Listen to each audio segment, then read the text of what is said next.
اللهم أرحني بعد التعب وأسعدني بعد الحزن وكافئني بعد الصبر.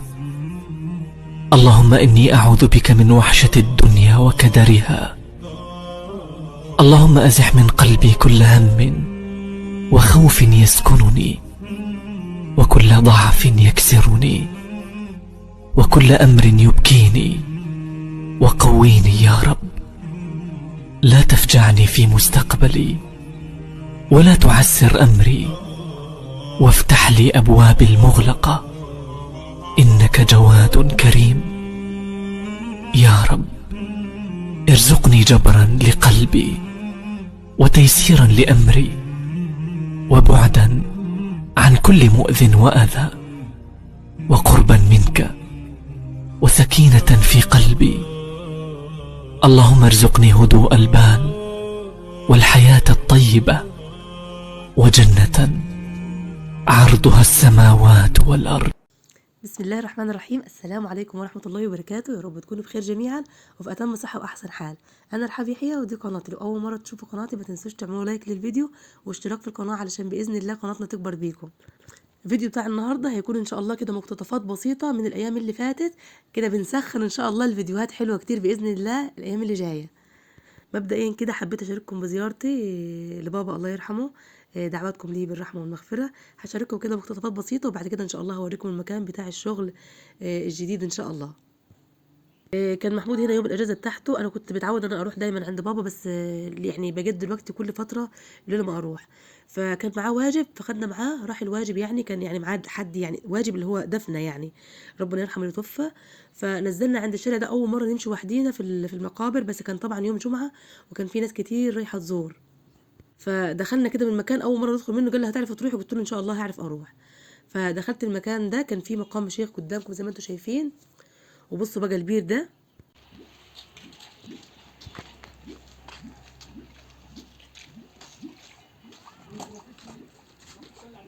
هي زي بركه كده وجنبيها بير، يعني مش هو ده البير الاساسي، جنبيها على طول البير اللي طالع منه الميه دي، فالناس بتاخد منه الميه بقى وتسقي الزرع. فرحت جدا المكان ده قريب من بابا، تمام.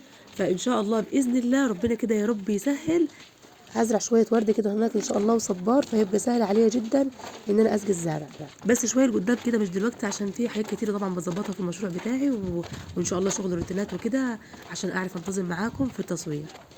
زي ما انتم شايفين بقى الناس اللي رايحه تزور، وطبعا كان في ناس كتير بس ما ينفعش ان انا اصور الناس لانه كانوا باينين بوشهم. ناس بقى بتاخد معاها رحمه وتوزع وكده، بس احنا كنا رايحين اليوم ده ما واخدينش معانا حاجه. طبعا الرحمه دي بتوزعيها والصدقات دي بتوزعيها في اي وقت وفي اي مكان، مش لازم تروحي المقابر توزعيها يعني. طبعا زي ما قلت لكم اول مره نمشي في المقابر لوحدينا. هتشوفوا بقى دلوقتي يجدوا السجود اتعرضوا لموقف اول مره يتعرضوا له، كانوا فرحانين ومكسوفين في نفس الوقت. شكرا، بارك الله فيكم. امسك يا جوز. حتى واحدة حتى كده. ايه هو احنا جايين نلم هنا ولا ايه؟ وريني كده. احنا بنشحت يا ماما. نشحت من النبلة. جودي جودي وريني بصيلة. انتوا ايه اللي خدتوا ده كله ده؟ والله ما اعرف. ايه؟ والله ما اعرف. تعالوا نزوروا جدو عباس. بصي هنا بقى، هنا جدو عباس اخو المرحوم جدو يحيى. اخوه؟ ايوه، ادعوا له بالرحمه. اتوفوا يوم وهنا بصي هنا عمو سمير، ابو نور وساره. والله ادعي له بالرحمه هو جدو عباس، وادعوا الاموات جميعا. يلا. صح؟ يلا خلاص، يلا.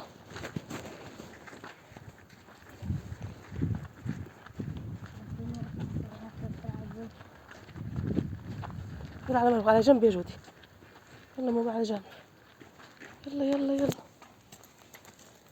بسم الله الرحمن الرحيم.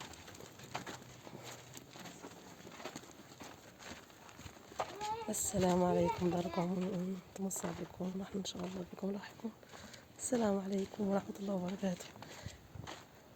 أسألكم الدعاء بالرحمة والمغفرة للمرحوم يحيى سليم أحمد حبيبي ونور عيني أبويا، رحمة الله عليك يا بابا. بسم الله الرحمن الرحيم. بصوا بقى، ليه فتره بقول لمحمود نفسي اروح يعني عند بابا واقعد وحدي، محدش يقعد كده يزولني. فكنت اول مره اعمل كده. قعدت بقى اقرا قران بصوت واطي واحفظ البنات لان كان عليهم حفظ، فكان القران ده لبناتي يعني لتحفيظهم. بصوا بقى، راحه نفسيه ما بعدها راحه في المكان ده، يعني احلى مكان والله بجد. بعد شويه جه محمود بس كان تعبان جدا، كان ليه يومين تقريبا كده تعبان ووشه وارم بسبب انه اخد برشامه ريفو، وهو كده عنده حساسيه من ناحيه علاج معين اول ما ياخده فتلاقوه ايه، تلاقوه وشه ورم. جودي بقى بتحب ترسم على الارض، بقت ترسم قلوب، بترسم اسمي في كل مكان وتكتب رحاب رحاب في الارض بتاعت النقاب. قلت لها يا جودي ما لقيتيش تكتب اسمي غير في المكان ده.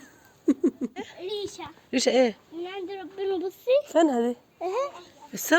اهي. دي سحاب يا ماما، كل حاجه من عند ربنا. يلا مشينا بقى ورحنا بقى المكان اللي هنجيب منيه الشغل ان شاء الله. شغل النباتات بقى والزهور. عايزه بقى اعرف معلومات، اشوف بقى الاسعار وزي كده. فلازم اي طبعا مشروع لازم يعني ايه ندرسه لقدر ما بحيث ان احنا ننجح فيه ان شاء الله. حابه المشروع ده جدا. وبصوا، الحاجه دي تفرح القلب. في كده مقوله كده بيقولوها الناس، كتر ورد وقلل الناس. فبصوا يعني ازرعوا وابهجوا نفسيكم، لان بجد والله حاسه ان في بهجه كده، يعني من ورا الحوار ده كده حاسه كده في هدوء اعصاب وبهجه من ورا الورد ده. يا رب بحق لا اله الا الله يسعدنا واياكم بكل خير. هحكي لكم بقى عن شويه حاجات كتير وعن انواع زهور، وهقول لكم يعني الفكره دي في دماغي ازاي وكده يعني. بصوا بقى، اول حاجه كده لما دخلت المكان ده الاعصاب كده هديت خالص، وبقيت بصوا تبصوا كده في منظر الخضره ومنظر الزرع والاشجار حتى الحماره دي. والله كانت بالنسبه لي منظرها مفرح يعني. الطبيعه حلوه، يعني الطبيعه كده حلوه، الحاجات البسيطه حلوه. بصوا بقى يا بنات، من ضمن الحاجات اللي الواحد بيحلم بيها يعني، وبتمنى ان ربنا يحققها لي يا رب كده، يحقق لي اللي بنتمناه ويحقق لكم برضو اللي بتتمنوه. بحلم ببيت بسيط قدامه جنينة صغيرة، ازرع فيها وابني فيها فرن طين وكانون تمام، وحظيرة ارانب، تكون بس حظيرة ارانب كده ورا البيت الصغير ده يعني. بصوا، ان شاء الله ربنا هيحقق لي الحلم ده. المهم بقى بقيت ماشية في المكان وفرحانة جدا، يا رب يفرحنا وإياكم يا رب، ويسعد كده الجميع يا رب بكل خير. أي كده حاجة كده غريبة عليا أسأل عليها، دي اسمها إيه وكده. طبعا المعلومة مش هتركز في مخي من أول مرة. بصوا الراجل دي قال لي اسمها دوار الشمس، بتلف مع الشمس، يعني مكان ما الشمس تلف معاها. ما شاء الله جميلة جدا وهبقى أجيبها. المهم بقى، طبعا صاحب المكان قال لي بصي كل حاجة متوفرة، يعني جميع أنواع الزهور، حتى اللي مش قاعد هنجيبه تمام. فأنا بناء عليه نزلت زي كده للناس وقلت لهم إن كل حاجة متوفرة وكده، والناس طبعا حجزت معايا ما شاء الله شغل كتير. بس لاحظت إن كل اللي يحجز معايا ورد بلدي أو فل يقول لي إحنا عايزين تكون الورود بتاعتهم متفتحة. اتضح بقى إن الفل في فصل الشتاء مش بيبقى زهوره مثمرة وكده. فقلت لازم طبعا بعد ما الناس حجزت يعني. بصوا بقى، ما هو ده برضو من ضمن الحاجات اللي بتخليكي تدرس الموضوع وتعرفي ايه اللي ينفع واللي ما ينفعش. ففكرت وقلت لا، انا لازم اروح في يوم تاني قبل ما الحاجه تتحمل وكده واختار حاجات متفتحه. رحت بقى لقيت ان في زهور اللي هم طالبينها مش اوانها، واللي اوانه لسه هيفتح. فكل اللي عايز منك حاجه عايز الحاجات بوردها. اغلب الناس مش يعني ما بتعرفش في الورد ولا فاهمه فيه. اهم حاجه كده عايزين يفرحوا بشكل الورود وهي طالعه. فالمهم بقى قعدنا بقى قعده حلوه مع صاحب المكان، راجل كده طيب، ربنا كده يوسع عليه يا رب ويبارك له في عمره كده واولاده يا رب. قعدنا بقى وعمل شاي على الحطب، احلى شاي ممكن تشربوه في حياتكم. حط بقى للشاي حاجه اسمها الحبق السعودي تمام، في ناس بتقول عليه نعناع سعودي. مخلي الشاي بصوا يوديكم كده في حته تاني خالص في المكان الجميل ده ما شاء الله. بقينا بقى نتفرج انا ومحمود وقعدنا بقى نحكي ويقول لي بقى معلومات وكده عشان برضو ادرس الموضوع كويس، لان زي ما انتم عارفين انا خايبه في الموضوع ده خالص، او مش خايبه. بجيب وبزرع بس الطيور بتاكل الزرع. يعني الزرع اللي انتوا شفتوه في اول الفيديو ده حاليا الحمام كله كله، صباح الخير ده اتاكل كله، هصوره لكم برضو واوريه لكم. قبل ان شاء الله ما اوصل الشغل عندي واحطه على السطوح. هنقفل خالص المكان بتاع الحمام، هطلعه بمزاجي في اوقات معينه ويكون شبعان، لان بنحط له في توقيت يعني متاخر مثلا بيبقى الصبح شبعان. لو حطينا في توقيت بدري في الصبح فتاني يوم الصبح بيبقى ان هو عايز ياكل وجعان، يطلع بقى ياكل الزرع قدامه. البنات بقى كانوا فرحانين جدا، وتعالي يا ماما بصي وتعالي مش عارفه ايه، فكانوا فرحانين ما شاء الله. طبعا المكان كله بقى زرع واشجار. دي بقى شجره الاكاسيا، بتهيألي اسمها اكاسيا، ايوه. حلوه جدا ما شاء الله ولونها جميل. هنا محمود كان بيوريني السجاده دي في الزهريه، بيقول لي تحسيها كده ان مكتوبه كلمه الله. المهم مرضيش اسيبها انا يعني. رحت بقى عند ماما وقعدت ريدو احفظهم، وجا تايمة ابن اختي وفريده بنت اخويا قعدوا برضه، واشتغلت احفظ فيهم علشان متأخرين خالص في الحفظ بتاعهم. رحت بقى في يوم تاني جبت الزهرية دي وشوية حاجات تاني وشتلات عايزة تزرع، بس لسه هيبعت لي تربة مع الشغل ان شاء الله اللي جاي. هنا بقى كان يوم تالت ريحات، تمام. بإذن الله اليوم ده قلت ان شاء الله كل حاجة هجيبها، يعني هجيبها على جنب كده اهو، بحيث انها تتحمل على طول. ما كانش في عربية، فقال لي هحملها لك بكرة بالتربة بتاعتها. فان شاء الله بإذن الله الشغل هيوصل النهارده. قلت باذن الله كل مره اجيب فيها شغل هروح اختاره بنفسي وانزله فوري، بحيث ان اللي يختار حاجه يبقى اختار الحاجه دي بتاعته. لان الناس طبعا بتدخل تسال هي شكلها ايه، زهريه قد ايه، طيب كده يعني. فلما يكونوا مختارين الحاجه بعينهم كده اهو وقدامه تبقى بتاعتهم، ما هيبقاش تعب عليا انا يعني. زي ما دينا هو ليا كام يوم بروح علشان اوفي للطلبات يعني، للزباين يعني طلبها. بصوا بقى الزرعة الجميلة دي اسمها قراولة، حلوة جدا، أكتر حاجة عجباني في المكان. ولونها جميل جدا ما شاء الله. الراجل فهمني يعني، قال لي إن هو بيشتري منها بكل سهولة وكده، وفهمني حاجات كتير، وقال لي برضو على المكحلة دي بتقصي منها عادي وتغرزيها في التربة. معلومات كتير والله قالها لي، إن شاء الله بإذن الله هفيدها يعني، هفيدكم بيها بإذن الله. وبصي دي برضو قراولة بس اللون الأصفر. كنت حابة ان انا اجيب القراولة البيضة، بس الراجل بيشتري منيها بياخد منها شتلات وبيعمل في زهري تاني، فاخدت الصفرة. حجمها حلو، بس طبعا مش هي دي، انا اخدت حاجة اكبر من دي. تمام. بصوا وعجبني برضو الورد ده، قال لي اسمه ورد ناري، تحفة جدا ما شاء الله. حجم الورد صغنون خالص، شبه الورد البلدي بس كثيف. اخدت منها شتلات صغيرة بس لسه ما طرحتش يعني. وباذن الله هاخد منه برضو سماد، بحيث ان انا برضو ابيع للناس السماد مع النباتات اللي واخد مني يعني نباتات كتير وكده. وهقول لكم على سماد طبيعي من قلب السطوح بتاعي، تمام. ان شاء الله برضو هقول لكم هعمله ازاي، وهسقي كل كام يوم. فاي حد كده عايز يزرع وعايز يصنع البهجه ان شاء الله في بيته، باذن الله الايام اللي جايه يكون كلها بهجه. يا رب يبعد عنا وعنكم كل حاجه وحشه، ويسعد الجميع يا رب بكل خير. بصوا جميله ازاي، تحفه. بس الشمس كده ضاربه فيها، لونها حلو جدا ناصع وجميله ما شاء الله. هوريكم برضو القراولة الصفراء اللي انا هاخدها، حجمها كده حلو ما شاء الله وكثيفة. هي دي تقريبا، ايوه هي دي. باذن الله الشغل لما يجي على السطوح عايزاكم بصوا، هيكون ان شاء الله الفيديو اللي جاي عايزاكم كده تعملوا لايكات للفيديو ده، علشان اكتر باذن الله قدر كافي من الناس تتابع. وان شاء الله الفيديو اللي جاي هيكون باذن الله باذن الله يا رب هيكون حلو جدا.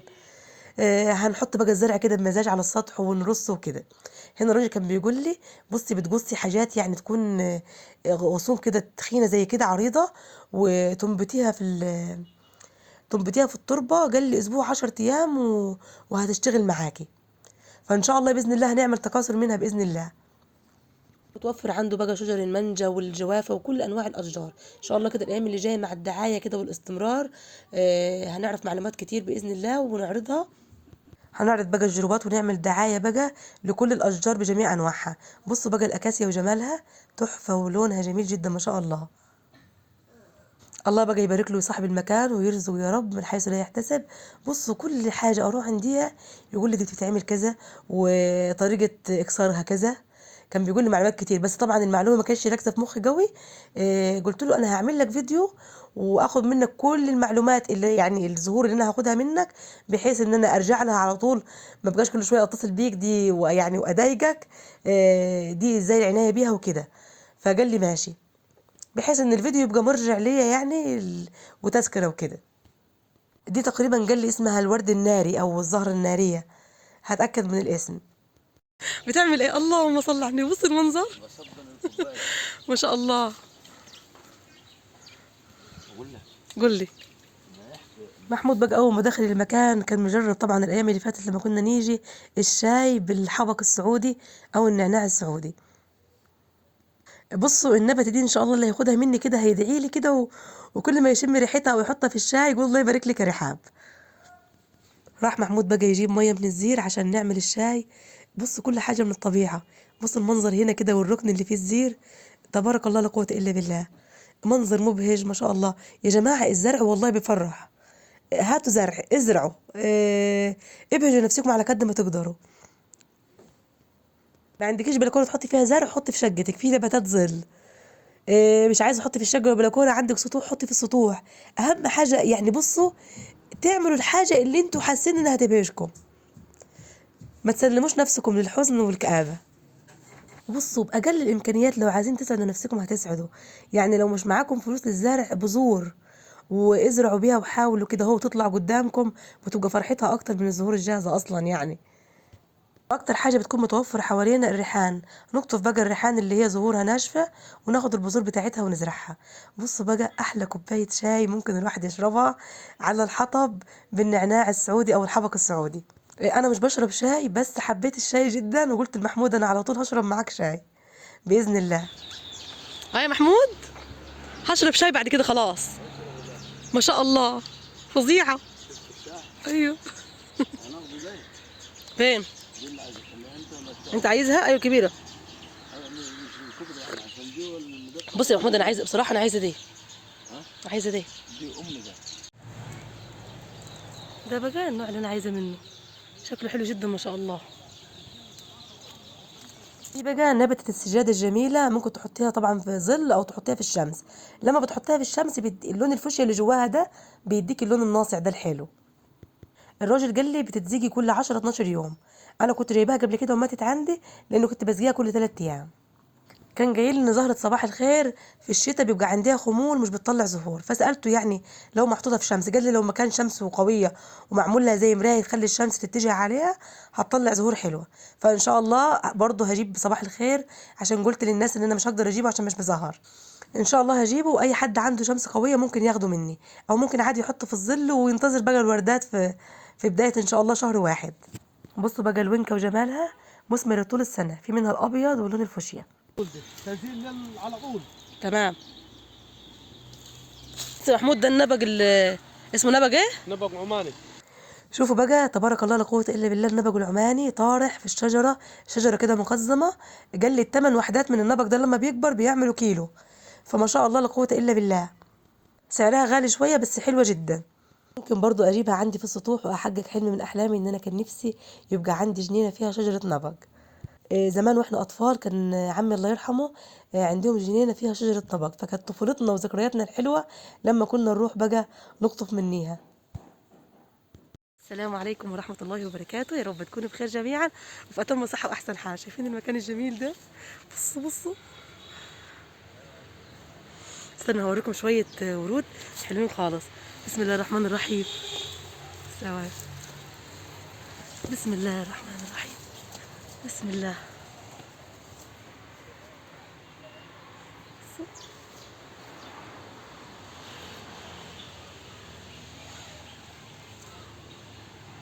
طبعا زي ما قلت لكم انا اشتغلت في المشروع بتاع النباتات والزرع. ان شاء الله كده ادعوا لي باذن الله ربنا يوفقني. فان شاء الله باذن الله هصور معاكم كل حاجه هجيبها ونخلي ان شاء الله سطوح باذن الله الايام اللي جايه جنه. تمام. الفيديو باذن الله ممكن ينزل لكم النهارده. ثواني كده اقف في مكان في ضله هوريكم. بصوا زرعه نبته اسمها ألورا. تمام. أرولة او أرولة. على فكره انا ما عنديش معلومات كافيه بس انا بحب الزرع جدا. كلنا طبعا زي ما انتم عارفين بنحب الزرع. بصوا بقى هوريكم. بصوا ما شاء الله.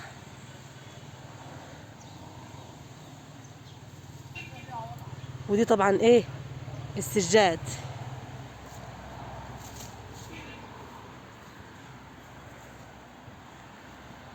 بصوا ده جاي ورايا بقى.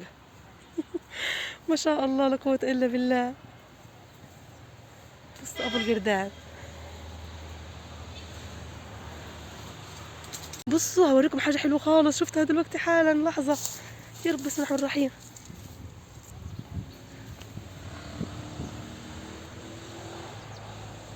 بصوا ده بيت عصافير ده ولا ايه؟ بيت عصافير.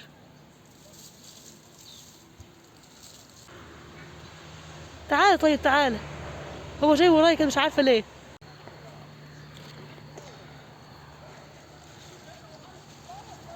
الريحان بقى وريحته الحلوة.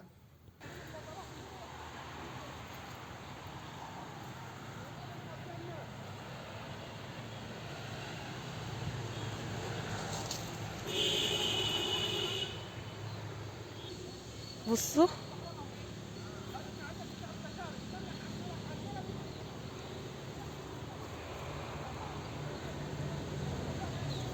بصوا ورد بلدي